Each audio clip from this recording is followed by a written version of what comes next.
like to wish everybody a happy holiday. I hope your holiday has been wonderful to this point.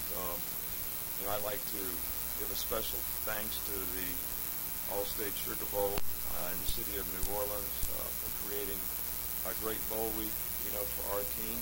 We have a great history at the University of Alabama with the Sugar Bowl. I think we have the most appearances, 14, most victories, 8 of any school in the country. So there's a lot of history here. There's a lot of great relationships with the people who provide the great hospitality for our team. So we're very, very appreciative of that.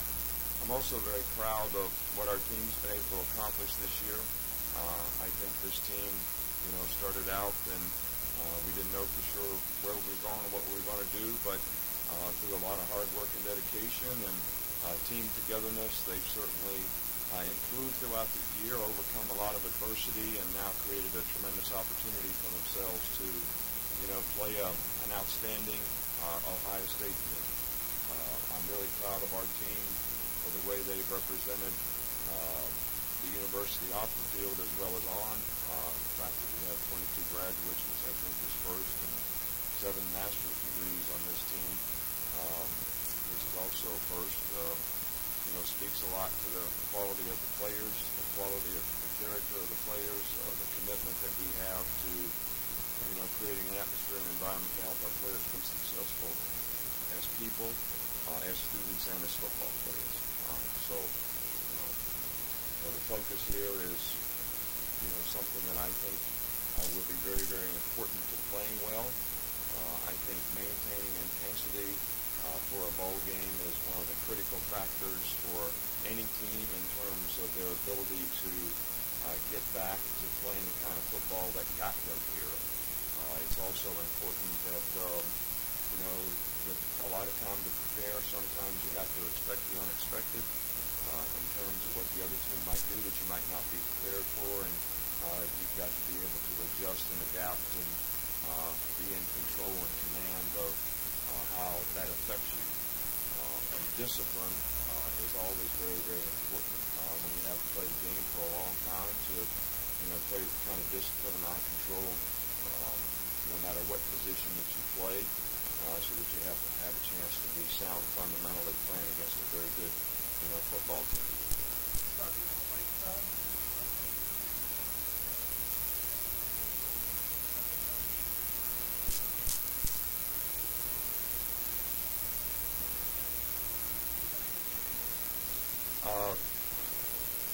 I really can't speak to that.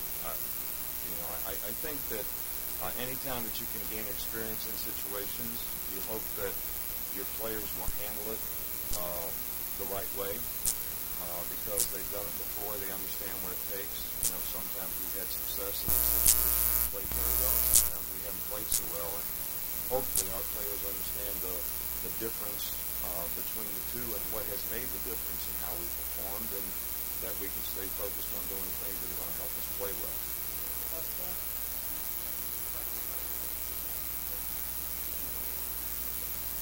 They're great. I think the players have done a great job. Before the holidays, everybody enjoyed the 3-day break that we had, and came back with very good energy and enthusiasm, and had 2 really good practices.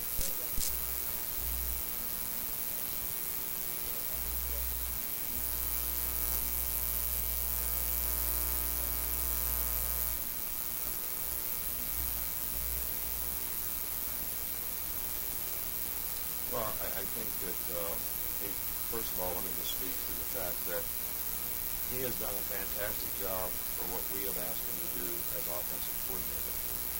I'm sure that some of his head coaching experiences all contribute to his ability to maybe teach, handle players, do a good job organizationally with the staff. All the things that go into being a good coordinator, I'm sure the opportunity to be a head coach probably helped enhance that. He's always been a very bright guy and a very good offensive coach, and he's certainly done a fantastic job with our players this year. And I think that, the thing that I always say is if you continue to have success and do a good job at what you're doing, it's going to create opportunities for you in the future. And I certainly think that would be the case for Tony.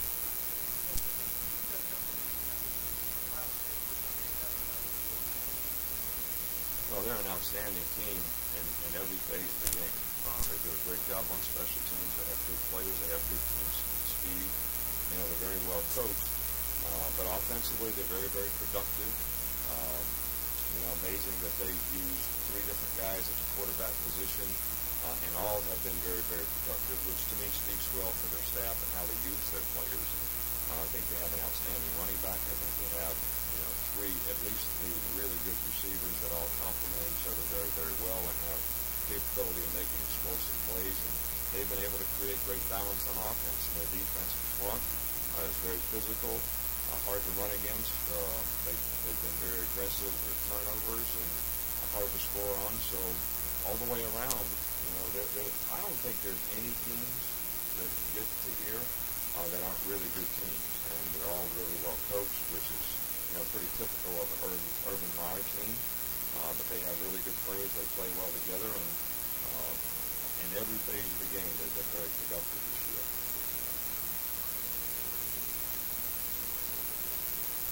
Well, he's practiced the last 2 days, and we'll continue to work him, and hopefully he'll continue to progress. And he had a significant amount of time off, but he seems to be making progress now, and we're hopeful that he'll be able to make a contribution in the game.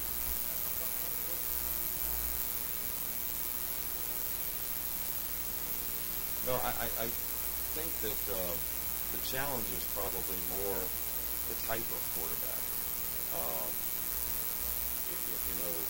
They've done a great job of having a sort of a dual threat type of quarterback, which is kind of a trademark of the way they played offense. Urban has played that way at Florida. And he had Tebow, and their quarterback has made a lot of plays throwing the football, but they make a lot of plays running the ball.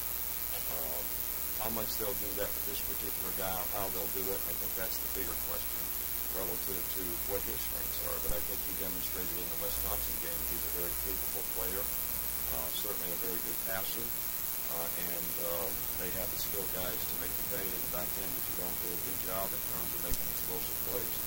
Let's do it for the last one.